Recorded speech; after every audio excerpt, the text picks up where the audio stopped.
The email arrived at 2 in the morning, long after Beatrice Sullivan had closed her laptop and promised herself she would stop checking her blog statistics.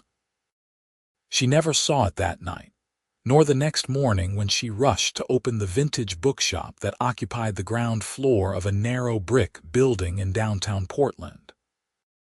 3 years earlier, she had written her last blog post about the strange intimacy of used books, how each cracked spine and dog-eared page held the ghost of someone else's attention. And then she had simply stopped writing to focus on keeping her struggling shop alive. What Beatrice did not know was that a man named Maxwell Norton had discovered her archives 6 months after that final post, during a sleepless night in a Tokyo hotel room between board meetings. He was 32 then, newly installed as CEO of his family's international logistics empire, drowning in spreadsheets and shareholder expectations. He had typed, "Why do I feel empty?" into a search engine at 3 in the morning, desperate and slightly drunk, and somehow ended up on a 3-year-old blog post titled "The Weight of Other People's Margins." Beatrice had written about finding a copy of Jane Eyre with notes in the margins, a conversation between two readers across decades, strangers connected by pencil marks and shared wonder. Maxwell read it twice, then read everything else she had ever written. The bell above the shop door chimed its familiar greeting as Beatrice flipped the sign to open on an ordinary Tuesday morning in late September. Autumn light filtered through windows that needed cleaning, casting golden rectangles across tables piled with books arranged in what she called organized chaos. Her assistant, a college student named Zoe, would not arrive until noon, which meant Beatrice had 4 hours of blessed solitude to sort through the estate collection that had arrived yesterday, boxes of somebody's entire reading life reduced to inventory. She was pricing a first-edition Steinbeck when the bell chimed again. Beatrice glanced up, ready to call out her standard greeting, and found herself looking at a man who seemed slightly out of place among the cramped shelves and worn upholstery.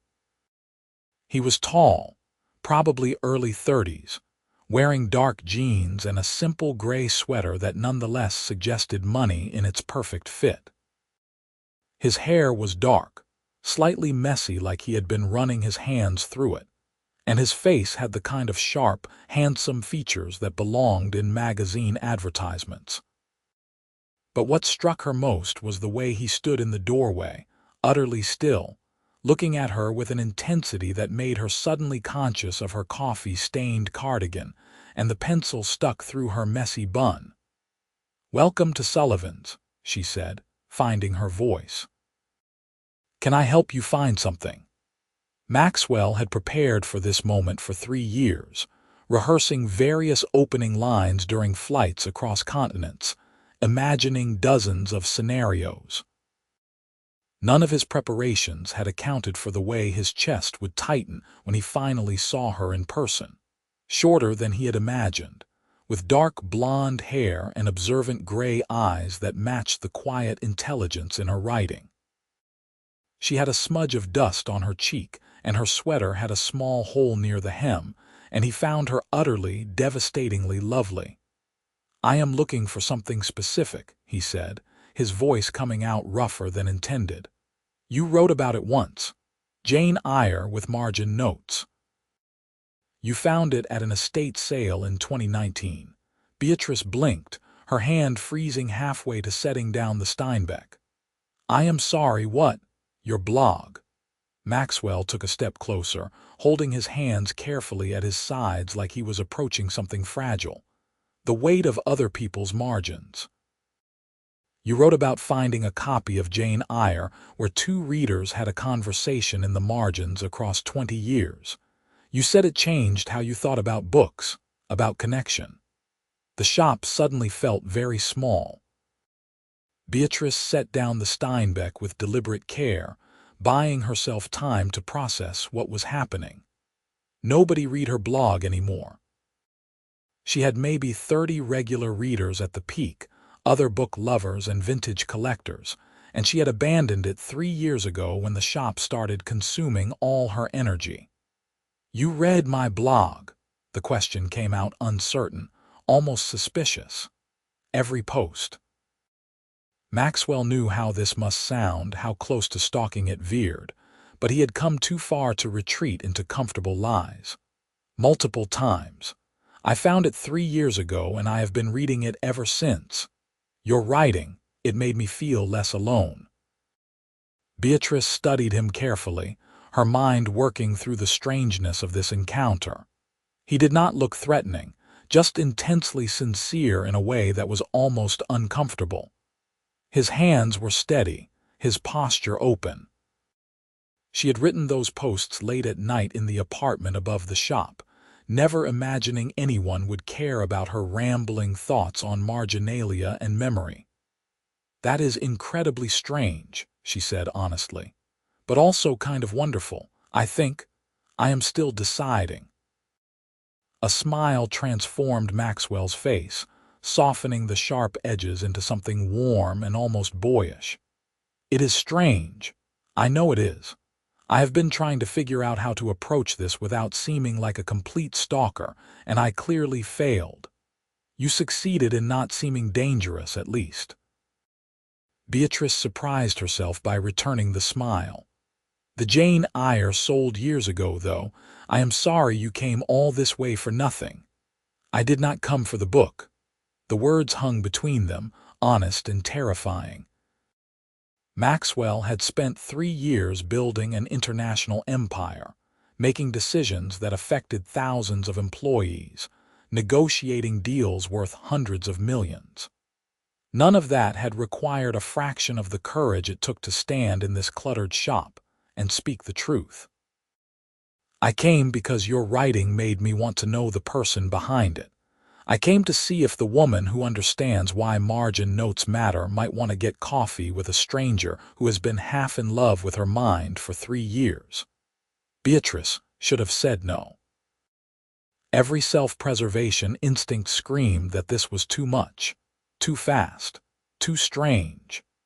But she had spent 3 years pouring everything into keeping the shop alive, letting her own life shrink down to inventory and bills and the slow anxiety of watching her dream die by degrees. This man, this beautiful, strange man, was looking at her like she had written something that mattered, like her words had reached across the internet and touched something real. "I close for lunch at 1, she heard herself say. "There is a coffee shop 2 blocks down." "It is not romantic. The owner is mean and the chairs wobble, but the coffee is good."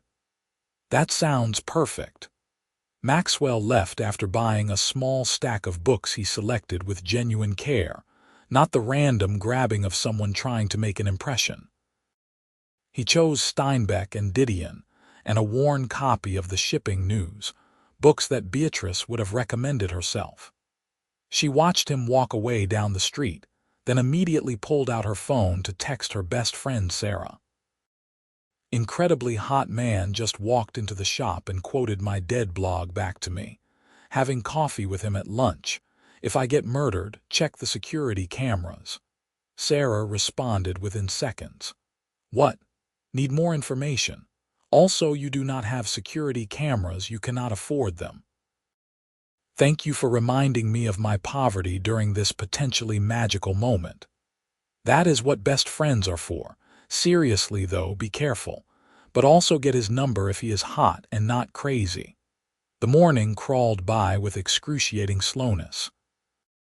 Beatrice tried to focus on inventory, but kept finding herself staring into the middle distance, replaying the conversation. She Googled Maxwell Norton during a quiet moment and found herself tumbling down a rabbit hole of business articles and society page photographs. Maxwell Norton, CEO of Norton Global Logistics, worth approximately $3 billion, youngest person to ever run the family company. There he was at charity galas in London and Hong Kong, always in perfect tuxedos, always with the same slightly distant expression, like his mind was elsewhere. "Oh no," Beatrice said aloud to the empty shop. "Oh no, no, no." A billionaire had been reading her blog. A billionaire was taking her for coffee. She looked down at her stained cardigan and jeans with frayed hems, at the shop with its peeling paint and duct-taped chairs, at the stack of overdue bills she had shoved under the counter. The distance between their worlds felt suddenly, crushingly vast. She almost texted him to cancel. She had his number from the credit card receipt, could send a polite message claiming an emergency. But then she remembered the way he had looked at her, the raw honesty in his voice when he talked about feeling less alone. That was not a billionaire talking. That was just a person reaching out for connection. At 1 o'clock, Beatrice locked the shop and walked the 2 blocks to Rossi's Coffee, a tiny place with chipped tables and a proprietary owner who made the best espresso in Portland while insulting her customers ordering choices. Maxwell was already there, sitting at a corner table, reading one of the books he had bought. He stood when she entered, and she noticed he had somehow gotten more nervous in the hours since they met, his shoulders tight with tension. "You Googled me," he said as she sat down. It was not quite a question. "Yes, you are very rich. That is terrifying." Maxwell let out a surprised laugh, genuine and relieved. "Most people pretend not to notice or they immediately want to talk about it. Thank you for just being honest. I am too anxious to be smooth right now." Beatrice ordered a latte from Rossi, who glared at both of them like their existence was a personal affront before grudgingly taking Maxwell's order. "So, 3 years of reading my blog. That is a long time to be interested in a stranger's thoughts about old books." It was not about the books, not really. Maxwell wrapped his hands around his coffee cup, looking down at it like the words might be written in the foam. "You wrote about loneliness in ways that made me feel seen. The post about books as evidence of other people's inner lives. The one about how you moved to Portland after your father died and opened the shop because you needed to be surrounded by proof that people had thoughts worth preserving. I read that one on a plane to Singapore and had to pretend I had allergies because I was crying." Beatrice felt something crack open in her chest. She had written that post at 2 in the morning on the anniversary of her father's death, raw and grieving and certain nobody would rate it. "I almost did not publish that one. It felt too personal." "I am glad you did." "I lost my mother when I was 23. Nobody talks about how grief makes you question whether anything matters, whether your own thoughts and feelings are real or just noise." Maxwell looked up, meeting her eyes. "Your writing made me feel like my inner life was real. Like I was not just a collection of business decisions and family obligations." They talked for 2 hours. Rossi glared at them periodically but kept refilling their cups without comment, which was as close to approval as she ever came.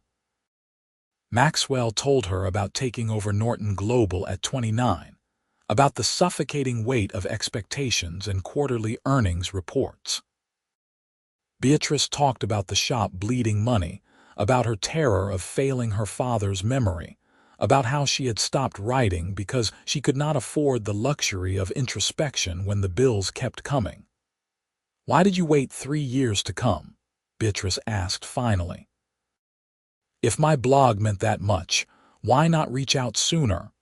Maxwell considered the question, choosing his words carefully. "Fear, mostly. What if you were nothing like I imagined? What if I ruined the comfort your writing gave me?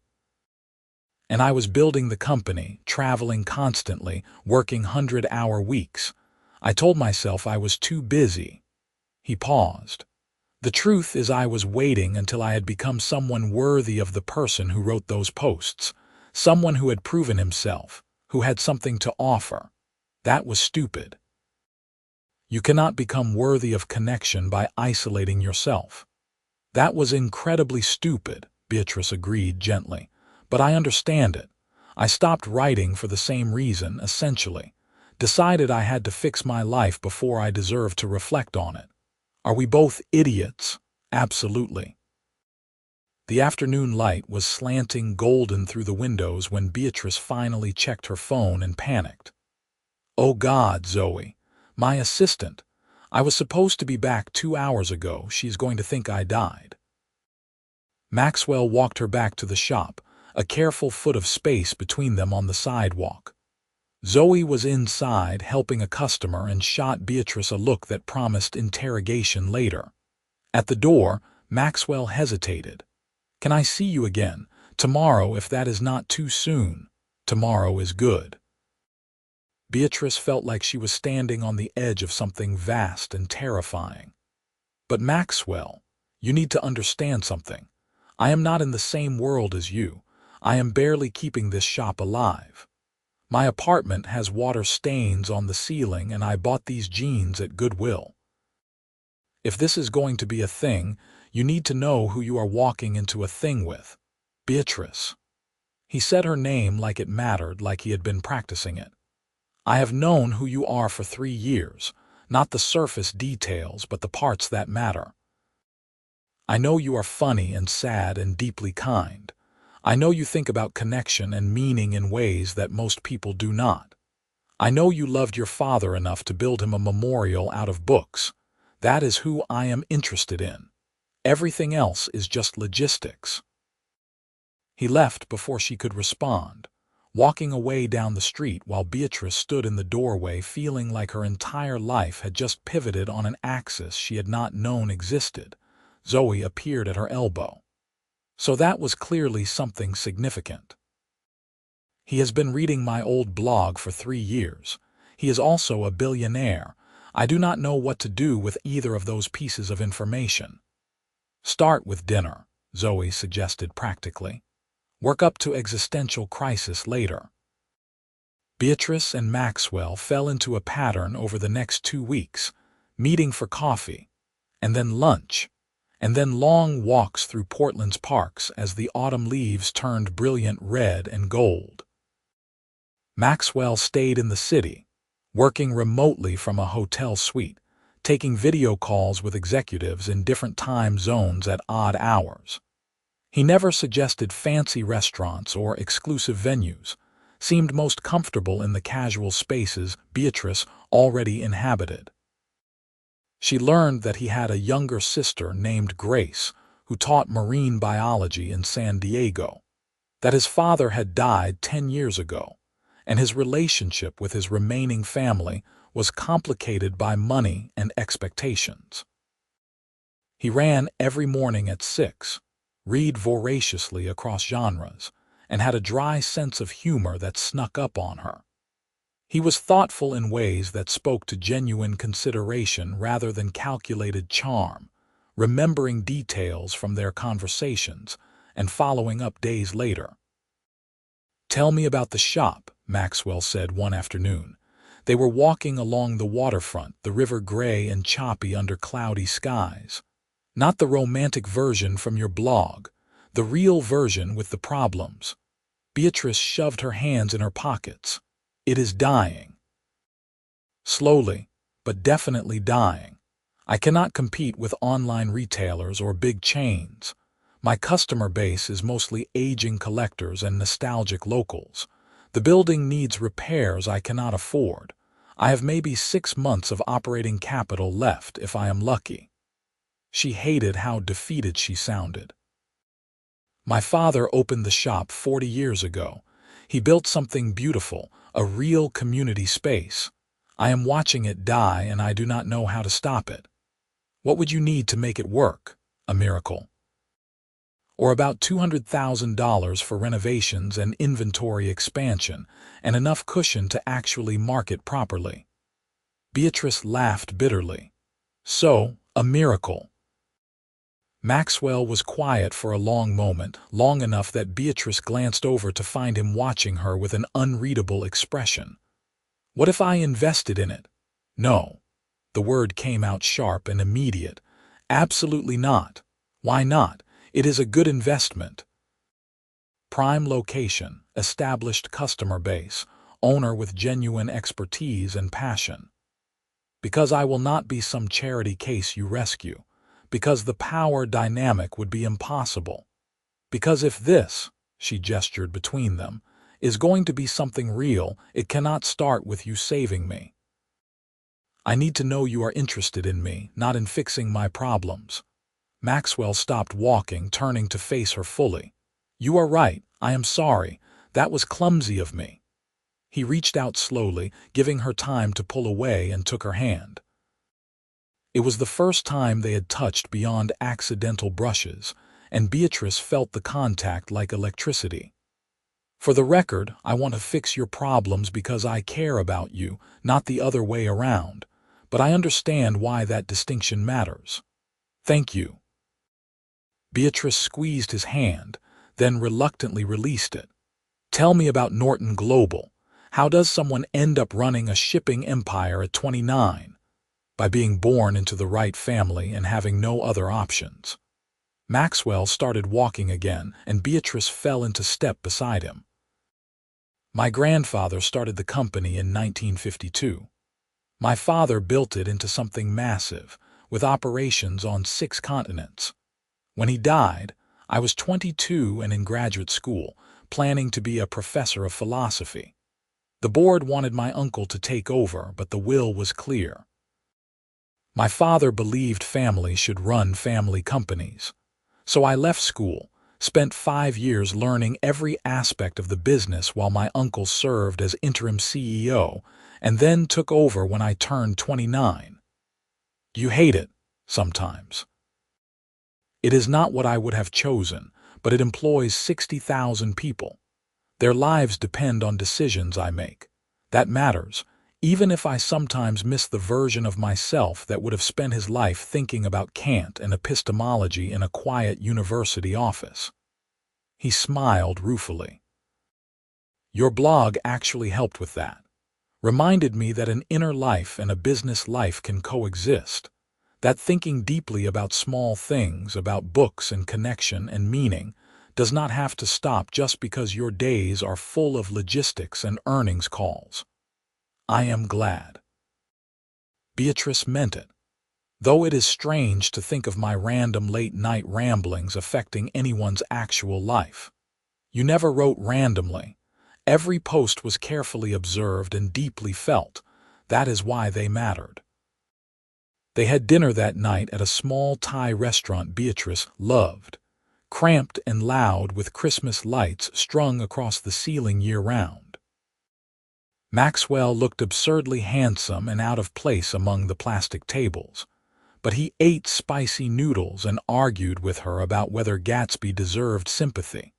And Beatrice felt something in her chest unfold like a flower opening to sun. This is the best date I have ever been on, Maxwell said as they walked back toward her apartment afterward. That sounds like a line, but I mean it.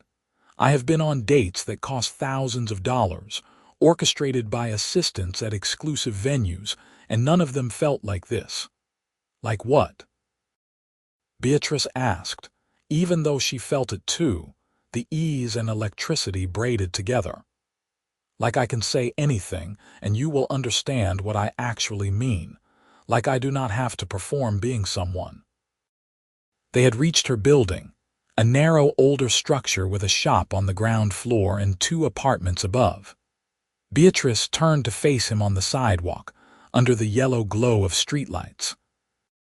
Maxwell looked at her like she was something precious and terrifying, his hands carefully at his sides.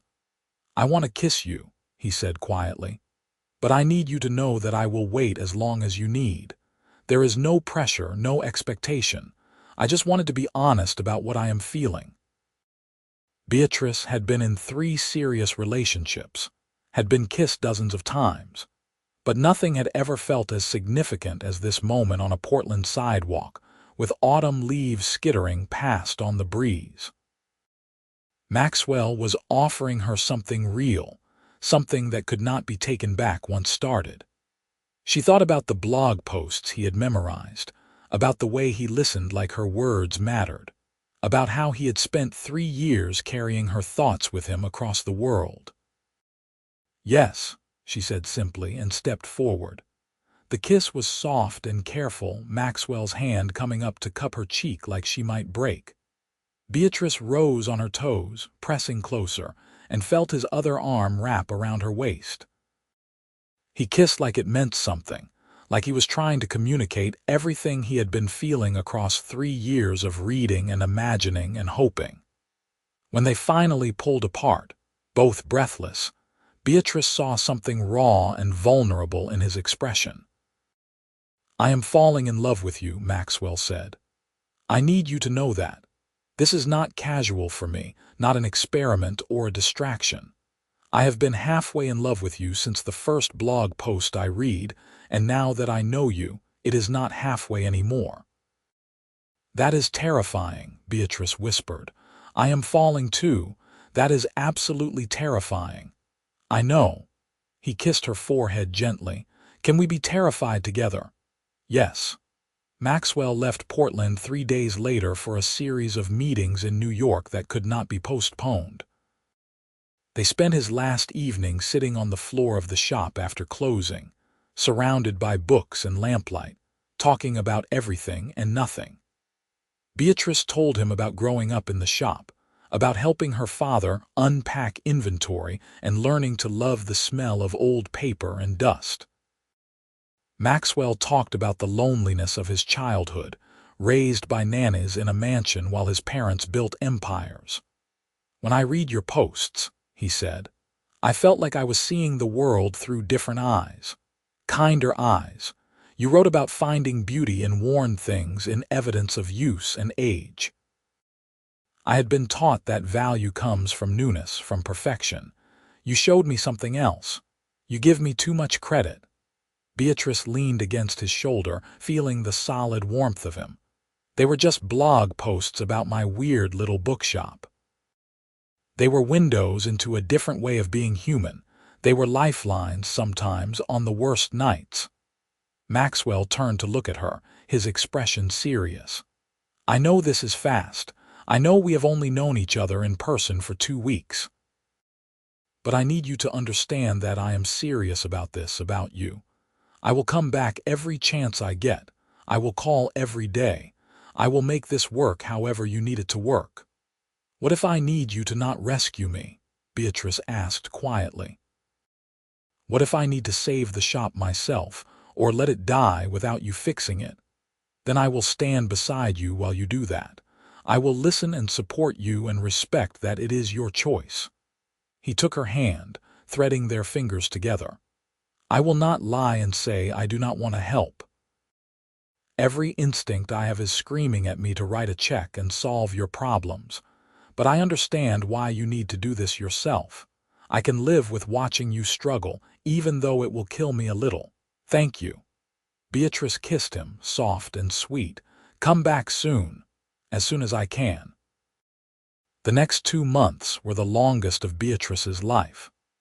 Maxwell flew back to Portland every weekend he could manage, appearing at the shop on Friday evenings with takeout and stories from his week. They video called most nights, Maxwell in hotel rooms across the country and Beatrice in her cramped apartment, talking until one or both of them fell asleep. She met his sister Grace over Thanksgiving via an awkward video call where Grace interrogated her about her intentions toward her brother while Maxwell protested in the background. The shop continued its slow decline, despite Beatrice's best efforts. She ran promotions and expanded her online presence and partnered with local book clubs, but the math was merciless. By December, she was staring at 3 months of operating capital and no clear path forward. Maxwell came for Christmas and stayed a week, the longest uninterrupted time they had spent together. He met Sarah and her husband over dinner, charmed Zoe with stories about disastrous business meetings, and won over Rosie at the coffee shop by complimenting her espresso technique. He fit into Beatrice's life like he had always been there, helping with inventory and learning her organizational system, and never once suggesting he knew better. On Christmas Eve, snowing softly outside while they decorated her sparse apartment with a tiny tree, Maxwell gave her a gift wrapped in plain brown paper. Inside was a first edition of the shipping news, signed by Annie Proulx. "Maxwell, this must have cost a fortune." "It was worth it to see your face." He smiled, then grew serious. "There is something else. An offer, not a solution, and you can absolutely say no." He pulled an envelope from his pocket. "Norton Global needs a director of corporate communications. It is a real job, not a made-up position. 6-figure salary, based in Portland because I am moving our U.S. headquarters here. Good benefits and interesting work. You would be perfect for it, with your writing skills and understanding of how to communicate complex ideas clearly." Beatrice stared at the envelope like it might bite her. "You are moving your headquarters to Portland." "I was going to do it anyway. It makes strategic sense, better access to West Coast shipping routes, lower costs than New York. This just accelerated the timeline." Maxwell set the envelope on her small coffee table, not pushing it toward her. "If you take the job, you will have financial stability. You could keep the shop as a passion project, stop depending on it to survive. Or you could afford to make real improvements without compromising your independence. Or you could let it go without devastating your life. Options, Beatrice." "I am offering you options." She wanted to refuse on principle, to insist she did not need his help. But the truth was she was drowning, and pride was a luxury she could no longer afford. The shop had been her father's dream, but he would not have wanted her to destroy herself trying to preserve it exactly as it was. Sometimes love meant accepting help, even when it was hard. "I need to think about it," she said. "This is huge." "Of course. No pressure, no expectation. The offer stands whether you take the job or not." Maxwell pulled her close, and Beatrice tucked herself against his chest. "I love you. Everything I do is because I love you, not because I think you need rescuing." "I love you too," Beatrice said, and felt the truth of it settle into her bones. She took the job in January, after agonizing discussions with Sarah and long conversations with Maxwell about boundaries and expectations. The work was challenging and engaging, helping Norton Global craft its public image and internal communication strategy.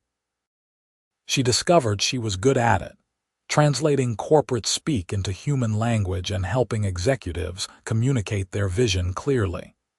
With the financial pressure eased, Beatrice made hard decisions about the shop. She hired a part-time manager and cut her own hours, transforming it from a desperate attempt at survival into a genuine community space. She used some of her savings to make small improvements, fixing the worst of the building issues and upgrading the inventory system. The shop would never be wildly profitable, but it no longer had to be. It could just be what her father had always intended, a place where book lovers could find treasure and connection. Maxwell moved to Portland in February, buying a beautiful modern house in the West Hills with views of the city and mountains. He asked Beatrice to move in with him, and she said not yet, wanting to maintain some independence while they figured out their relationship. He accepted this with grace, though she could tell it disappointed him. Spring came wet and green, Portland blooming into its lush best self. Beatrice and Maxwell navigated the complicated territory of building a life together while maintaining separate spaces.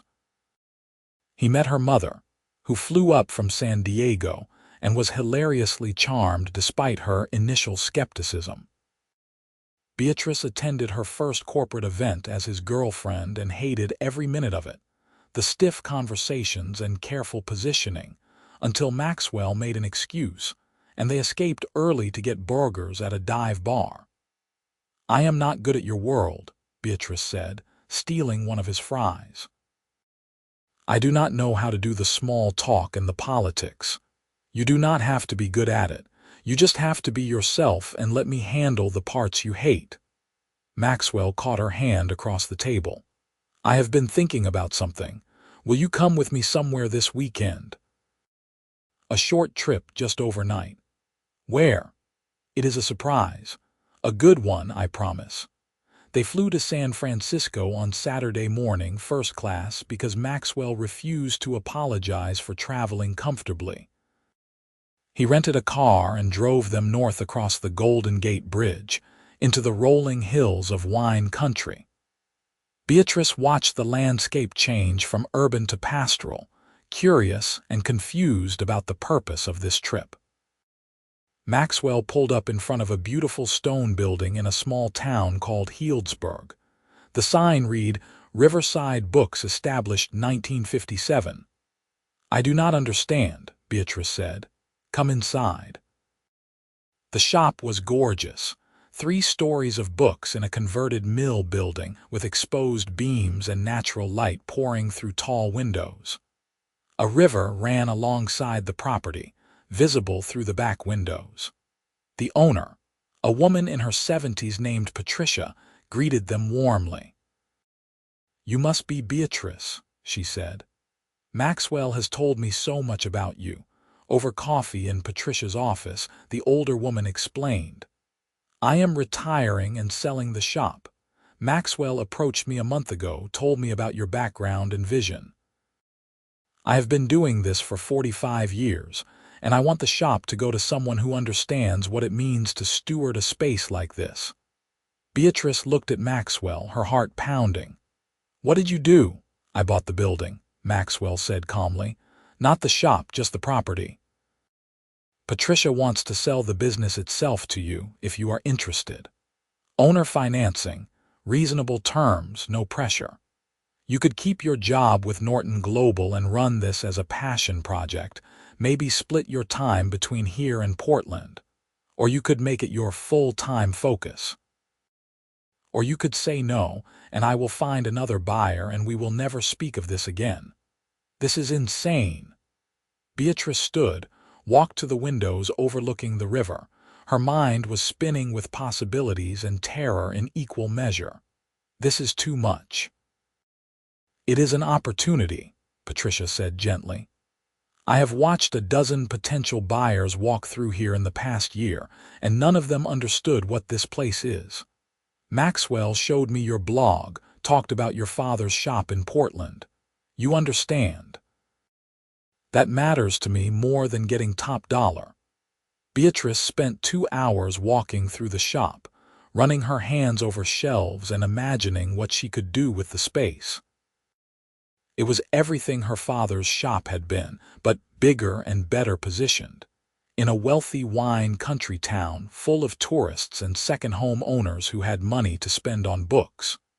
She could build something here, something that honored her father's vision while being entirely her own. I need to know your real motivations, she said to Maxwell as they walked along the river afterward, Patricia having tactfully disappeared. Are you doing this because you think it will make me happy? Or because you feel guilty about having money? Or because you want to control my life in some subtle way? Maxwell stopped walking, turning to face her. The afternoon light caught in his hair, and Beatrice was struck by how much she loved him, how terrifying that depth of feeling was. I am doing this because watching you slowly let go of the Portland shop was breaking my heart, Maxwell said honestly. Because you light up when you talk about books and connection and building spaces for readers, and you have not been lighting up as much lately. Because I have more money than I could spend in 10 lifetimes, and using some of it to create an opportunity for the person I love seems like the best possible use of resources.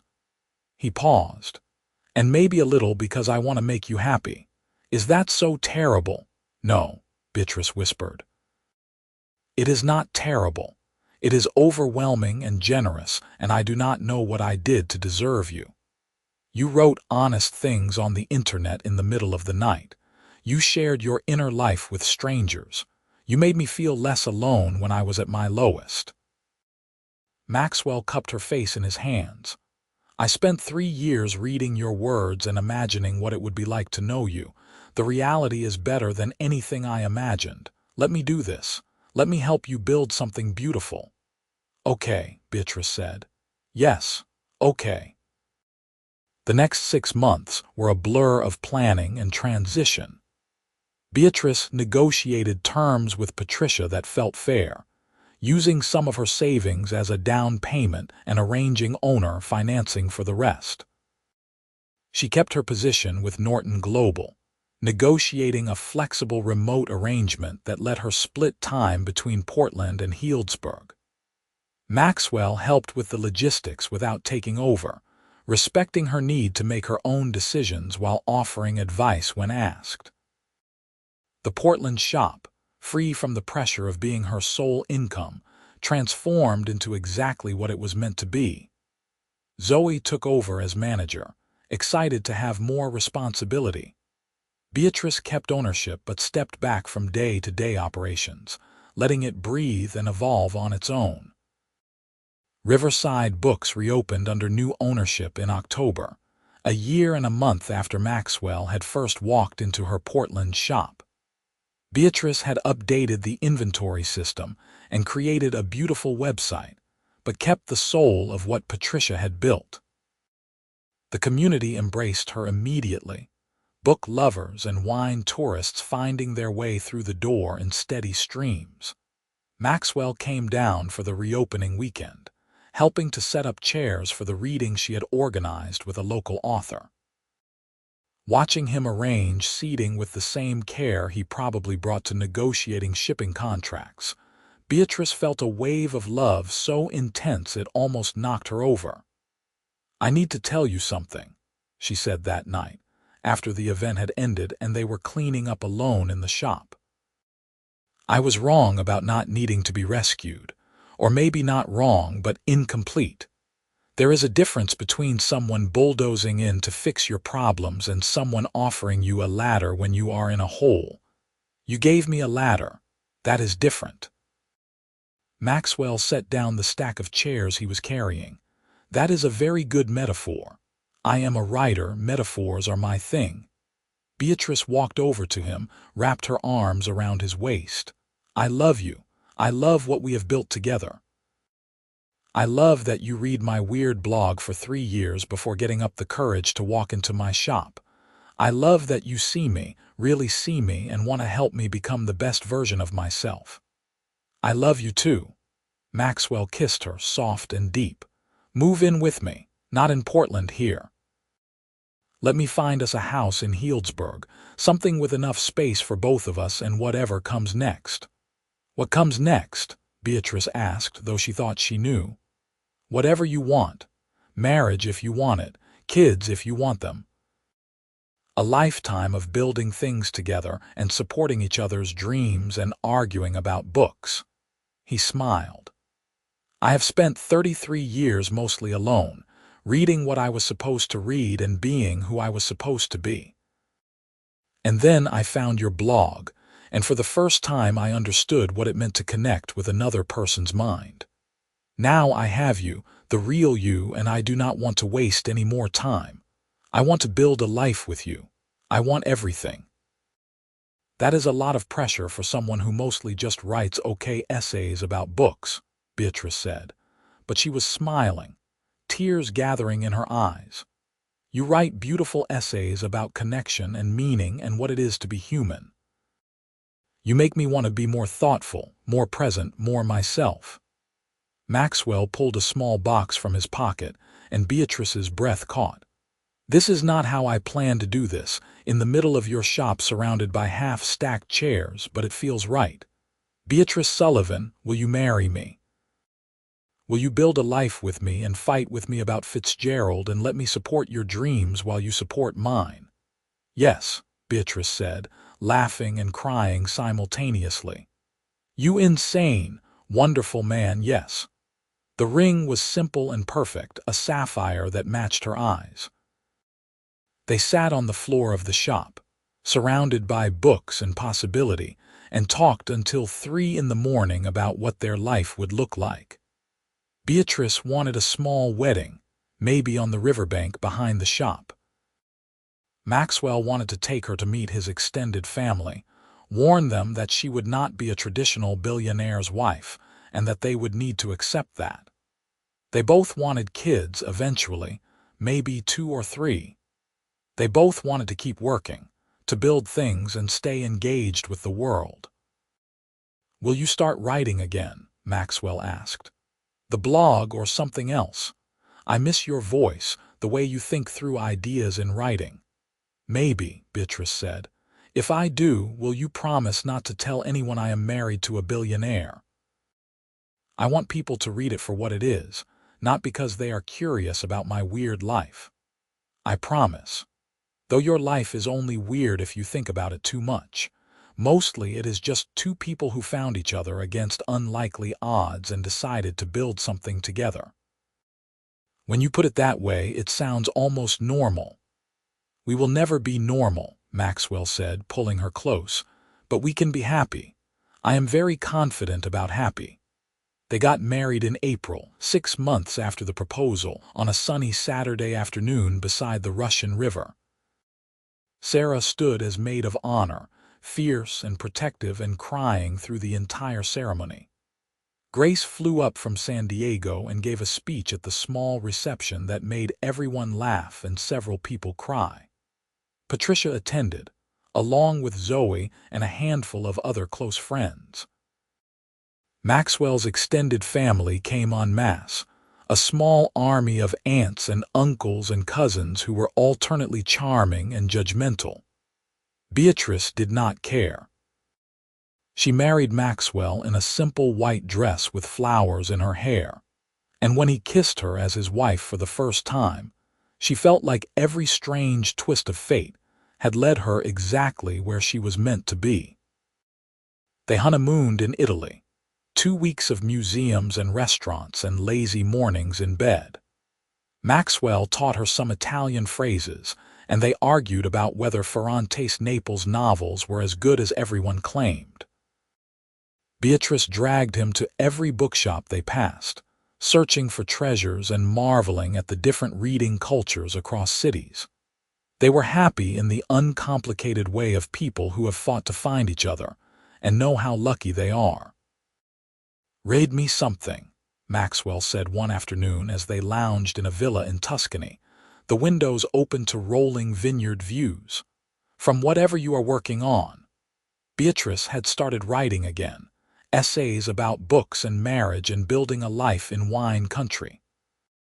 Nothing published yet, just for herself, or maybe eventually for a small audience of people who cared about such things. She pulled out her laptop, suddenly shy. "It is rough," she warned. "I do not care. Read." She read him an essay about finding love letters tucked inside a used book, about the intimacy of strangers, and how we leave pieces of ourselves behind in the objects we touch. Maxwell listened with his eyes closed, a small smile on his face, and when she finished he opened his eyes and looked at her with such naked love that she had to look away. "You are going to be famous someday," he said. "Your writing deserves a huge audience. I do not want to be famous.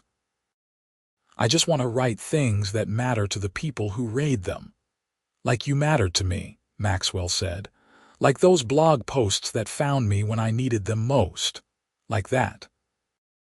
They returned to Healdsburg to find that the shop had thrived in their absence, Zoe having managed the Portland location, and the part-time employee handling Riverside books with competence and care. Beatrice settled back into her routine, splitting time between the shop and her work with Norton Global, finding a rhythm that felt sustainable. Their first anniversary was celebrated quietly, a dinner at home in the beautiful Craftsman they had bought on 3 acres outside of town. Maxwell cooked, something he had been teaching himself over the past year, producing meals that ranged from decent to occasionally excellent. Beatrice made dessert, and they ate on the back porch watching the sun set over their small vineyard. "I have been thinking about starting a nonprofit," Maxwell said, pouring them both more wine. Using some of the family money to fund independent bookshops helped them stay viable in the current market. Grants and low-interest loans, that kind of thing. I was hoping you would help me design it. Use your experience to figure out what would actually be useful. That is a wonderful idea, Beatrice said, already seeing the possibilities.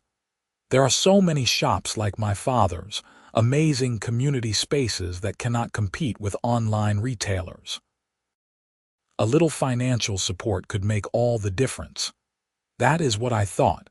We could call it the Sullivan Initiative if you want. Honor your father's legacy.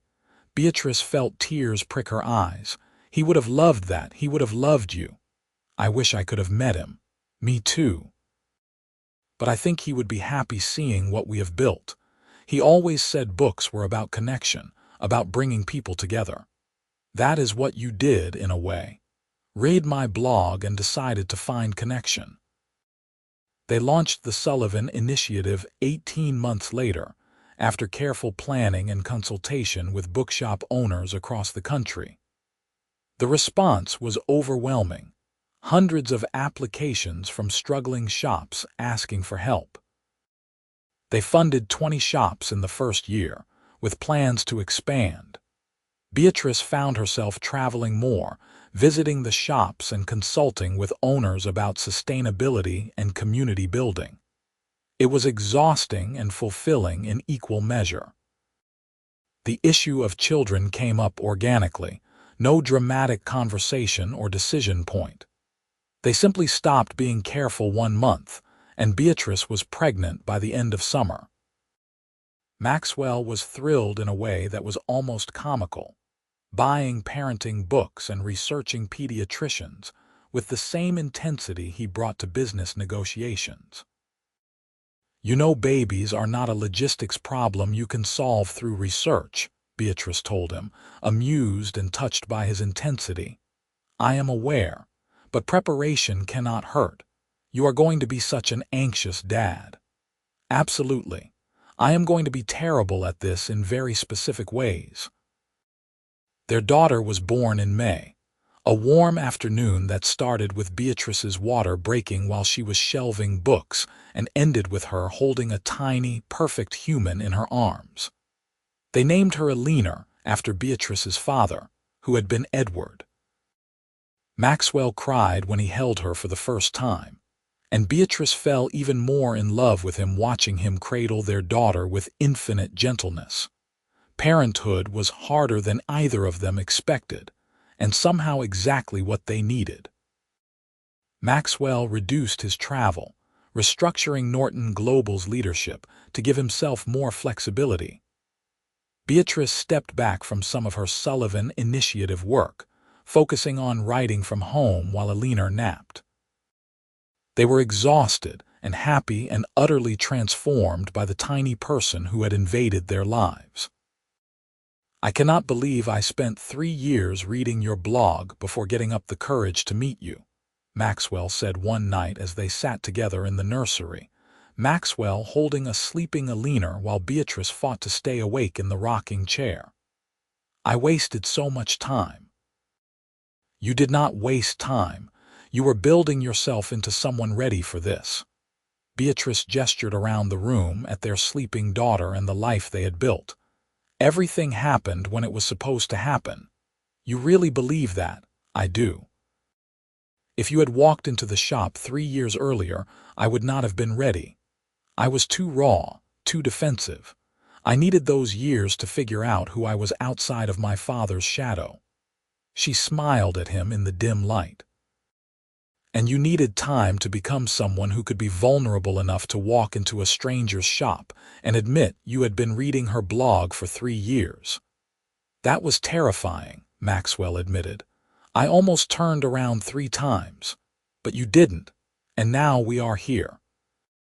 Eleanor stirred in Maxwell's arms, making the small squeaking noises that meant she was about to wake up hungry. He passed her carefully to Beatrice, and they traded places in the ancient dance of new parents trying to survive on no sleep. I love our life, Maxwell said, kissing Beatrice's forehead. Every exhausting, chaotic, beautiful part of it.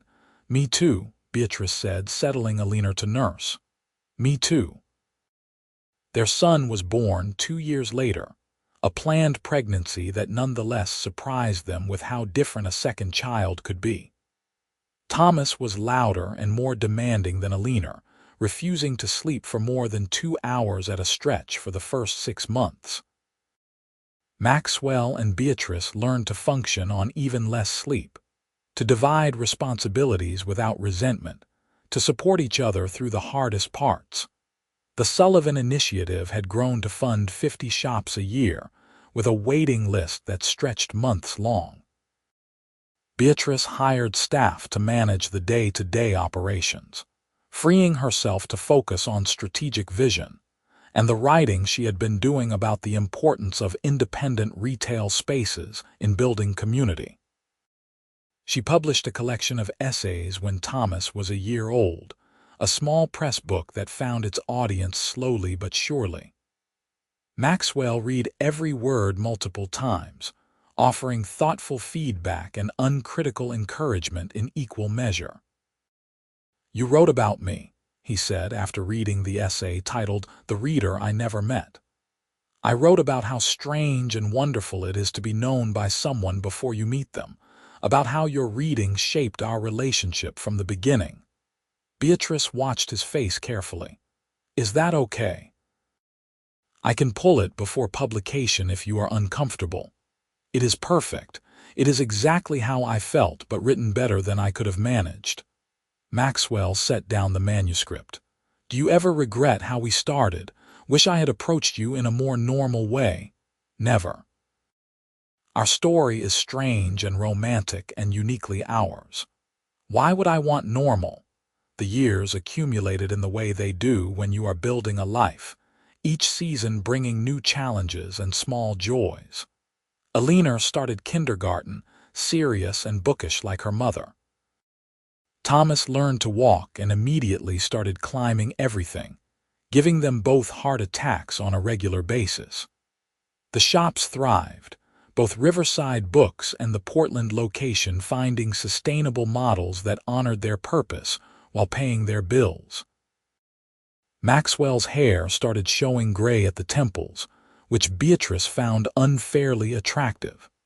She had laugh lines around her eyes and a softer body after 2 pregnancies, changes she was learning to accept if not quite love.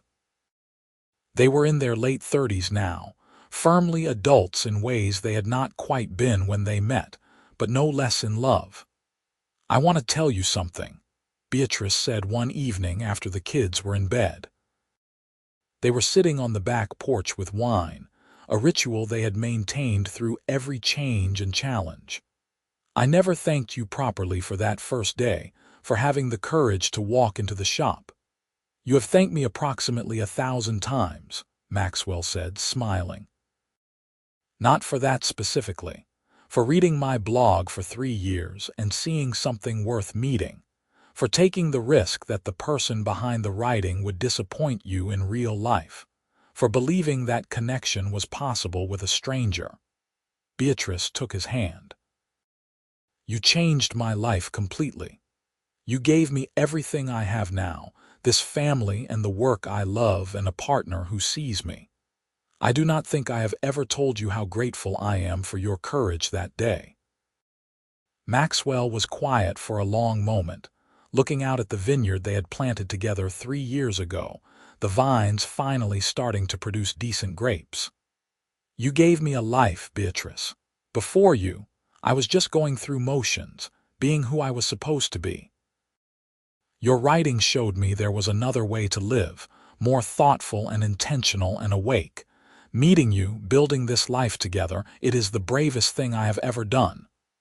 "We are both very brave," Beatrice said, "and very lucky, incredibly lucky." They sat in comfortable silence as the sun set, 2 people who had found each other against unlikely odds and built something lasting. Inside, their children slept safe in rooms filled with books. The shop would open tomorrow, welcoming readers looking for treasures and connection. The world would keep turning, bringing new challenges and small graces. But in this moment, on this porch with wine and twilight and 20 years of shared life ahead of them, Beatrice and Maxwell were exactly where they needed to be. A billionaire and a bookseller, a reader and a writer, two people who had learned that the greatest courage is being vulnerable enough to reach out and say yes to connection when it appears. "Read me something," Maxwell said, as he did most evenings. "Whatever you are working on." Beatrice pulled out her phone, where she kept notes for the essays she wrote in stolen moments between parenting and work. She read him something about a leaner learning to read, about watching her daughter fall in love with stories the way Beatrice had as a child. Maxwell listened with his eyes closed, smiling his small secret smile, and when she finished he pulled her close. "I love the life we have built," he said into her hair. "I love you. I would read your blog 1,000 more times if it meant finding my way back to you." "You do not have to," Beatrice said. "You found me already. I am right here." "You are," Maxwell agreed. "You are right here." And they were, together on an ordinary evening that was somehow everything. Two people who had learned that love was both dramatic and simple, both terrifying and sustaining. A billionaire who had walked into a shop one Tuesday morning looking for a woman he knew only through her words. A woman who had written honestly about books and loneliness and meaning, never knowing someone was listening. They had found each other across the strange distances of the internet and built something real, something lasting. They had created a family and a life rich with purpose and connection. They had learned to be brave enough to be vulnerable, to accept help, to build dreams together. And years from now, when Alina and Thomas asked about how their parents met, Beatrice would tell them about the blog she wrote in the middle of the night, about the billionaire who read every word and decided to take a chance. She would tell them about an ordinary Tuesday morning that changed everything, about courage and connection, and the strange magic of being seen by someone you have never met. But tonight, she just sat on the porch with the man who had read her thoughts for 3 years before finding the courage to speak, and felt grateful for every strange twist of fate that had brought them here. The future would come with its challenges and changes, but they would face it together. Two people who had found each other and decided to stay, to build, to love with everything they had. It was enough. It was everything. It was the life they had chosen, and it was beautiful.